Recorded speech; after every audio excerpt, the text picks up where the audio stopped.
If you have watched football for more than 5 minutes, you have probably seen it. A player gets touched, not kicked, not punched, not hit by a truck, just touched, and somehow is on the ground rolling around like his career is over. It's one of the most common complaints from people who don't watch football. Why are they always diving? Why are they pretending to be hurt? Why don't referees stop it? And honestly, those are fair questions. Because sometimes the replay makes it look ridiculous. But here is the thing. Most footballers don't dive because they are trying to be actors. They dive because football rewarded it. Think about it. Football is a low scoring sport. In basketball, one bad call usually doesn't decide the game. In American football, teams get dozens of possessions. In football, one penalty can be the difference between winning and losing. That's why players are always looking for small advantages. A free kick, a yellow card for the opponent, penalty, a chance to slow the game down. Every little edge matters. And players know referees can only make decisions based on what they see. If the contact happens and you stay on your feet, the referees might ignore it.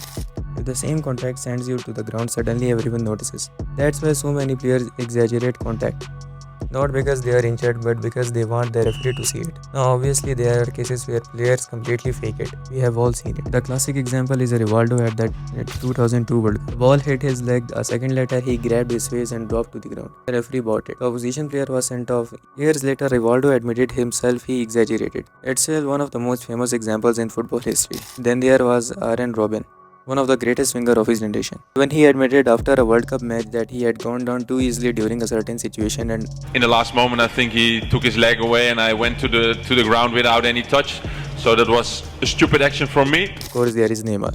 At the 2018 World Cup, every time he get fouled, social media exploded. The clips went viral. Memes were everywhere. People were counting how many times he rolled on the grass. For a while, it felt like half the internet was making jokes about it. But here is the part often gets ignored. Players like Neymar also get fouled constantly. Defenders kick them, pull them, grab them, and try every possible thing to stop them. After a while, some players started exaggerating contact because they feel it's the only way they will get protection from the referees. That that's right or wrong, it's another debate, but that's usually their reasoning. Good news is that diving isn't as effective as it used to be. Before war, referees had one look at an incident. That was it. If they get fouled, the decision stood.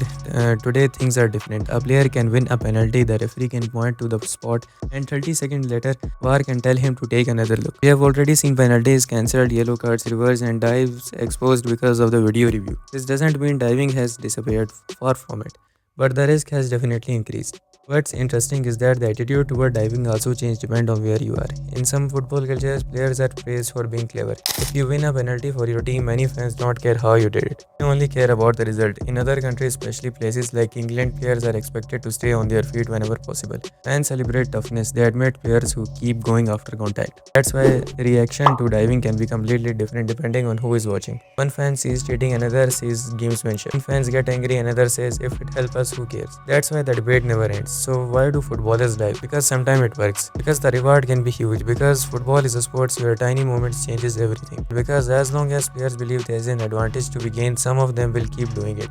The real question isn't why players dive. The real question is whether football will ever completely get rid of it. Personally, I don't think it will. As long as there are referees, pressure, and trophies on the line, somebody will always be looking for an edge. Even if that edge involves spending a few seconds rolling around the grass.